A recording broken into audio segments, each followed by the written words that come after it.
Well, good morning and welcome to this Thursday morning encouragement. You know, these last weekends and earlier this week, it was just beautiful. I mean, perfect weather. I must say, though, yesterday and today seems like winter came back.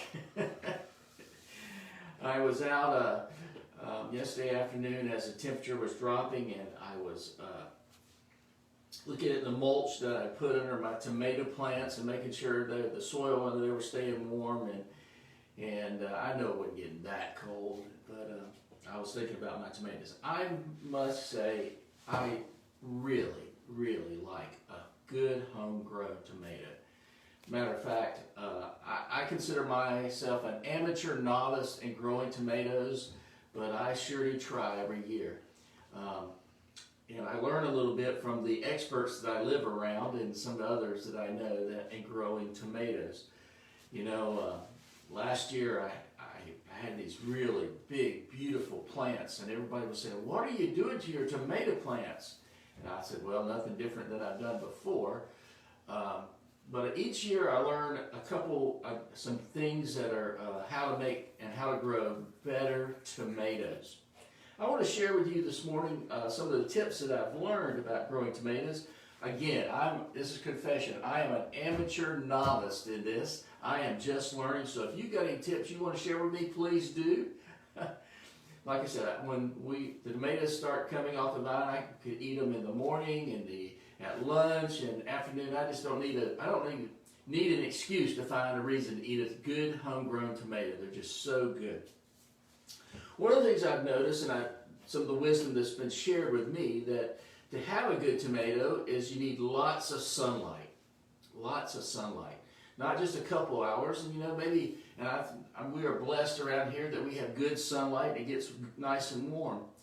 There's a lot of parallels about growing tomatoes and tips that go along with our Christian life, and that's where you probably already realized where I was going with this encouragement devotion this morning. You know, there is no shortage of scripture that talks about light. And from the beginning in Genesis, when God said, "Let there be light," but when then you go to Proverbs 29:13, he says, God is the light, and he gives light. And then in Matthew, we see that it says, we are the light of the world, the light that guides our path in the world, in our life. And then in John 8:12, it says, Jesus said, "I am the light of the world. He who follows me will not walk in darkness, but have the light of light." And we know that Scripture is the light of our life, and it gives us wisdom, and just how important that is. So just as sunlight is so important, so is the light of God that in our life, and also that we reflect to others in life. One of the other things I have found out, and this is probably a lesson I'm still learning, that with growing tomatoes, you need to provide good support, whether with a stake and our tomato cages, to keep those tomatoes going up, for they can have good air coming around them, for they can get sunlight, for they won't be on the ground susceptible to disease. And one of the things that I'm just learning, that you need to have those good support stakes. You need to put them in the ground really almost before you put your tomatoes in the ground, because you try to do it afterwards, which I have done for the last few years, you can damage the roots. This is no great theological secret that as Christians we need the support of each other.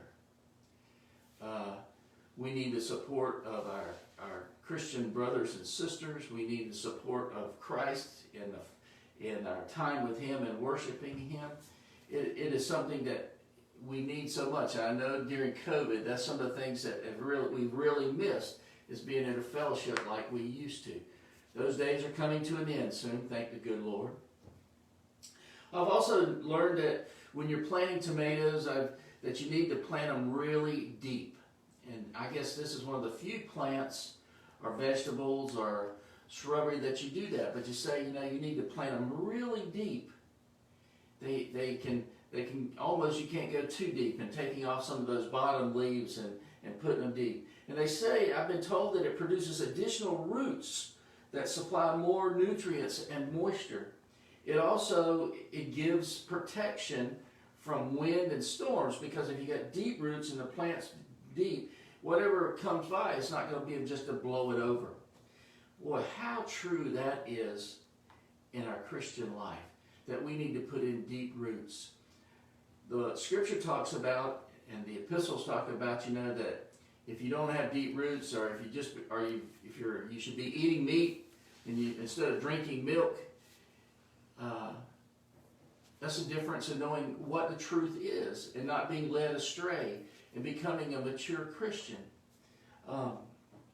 That's why we have these things called circles and fellowships and Bible studies and Sunday school, which is starting again on May 23rd. Thank the good Lord.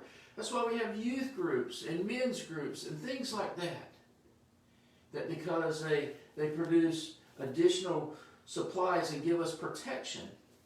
It is neat here, and I mentioned this a couple of weeks ago, that I think we have 30 confirmands and confirmation Sundays coming up in a couple of weeks. That we, through hours and weeks and months, that this group of young people have been sitting and learning, why do I believe what I believe as a Christian?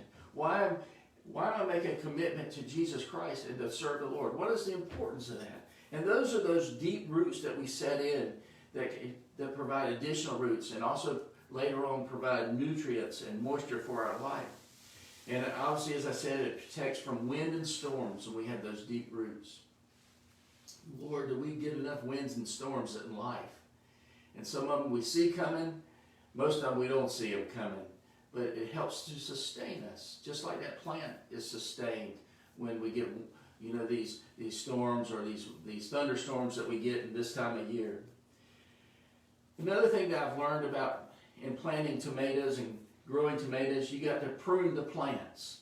I must say, I was a little skeptical about doing this when I was first planting tomatoes a few years ago. So, okay, which branch do I need to prune? How do I prune it? Which ones need to be pruned, and why is that important? Well, I learned that if you don't prune some of those, especially the ones that are down towards the ground, they can get, when it rains, it splashes up and it can get mold or mildew on the plants, or they can get diseased, or you're not giving proper nutrients to the fruit up top and the leaves up top. How true is that in our own life? What are the things in our life that we need to prune away that are keeping us in being healthy and growing Christians in our life? And some of the things that about in tomatoes, they call it bottom rot.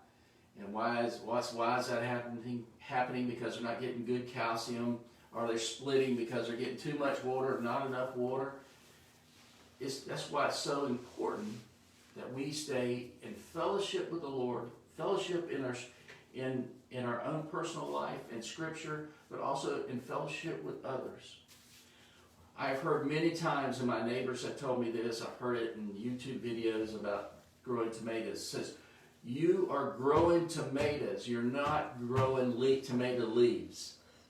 And it's so important as Christians that we are growing, and we are making disciples of others. I want to read you, and this is Pastor Mitch has preached on this in the last couple of Sundays, but this is just a great passage of Scripture that we should always keep in mind and probably go back to read on a regular basis. This is out of John, the 15th chapter, the first 8 verses. It says, I am the true vine, and my Father is the vine dresser. Every branch in me that does not bear fruit, he takes away. And every branch that bears fruit, he prunes, that it may bear more fruit. You are already clean because of the word which I have spoken to you. Abide in me, and I in you. As a branch cannot bear fruit of itself unless it abides in the vine, neither can you unless you abide in me.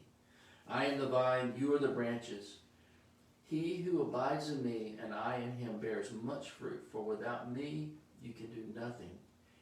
If anyone does not abide in me, he is cast out as branch and is withered, and they gather them to throw them into fire to be burned. If you abide in me, and my words abide in you, you will ask what you desire, and it shall be done for you. This is my Father who is glorified, that you bear much fruit, so you will be my disciples. I know it is You know, it is scriptural, it is biblical, it is our reason as disciples of Christ to bear fruit, to witness and share that light that He has given to us, to others, and to grow to be mature Christians. I pray that that's your prayer. And also, if you got tomato plants, I hope you have healthy, great tomatoes this year as they start growing. God bless you, and thank you for letting me share with you this morning.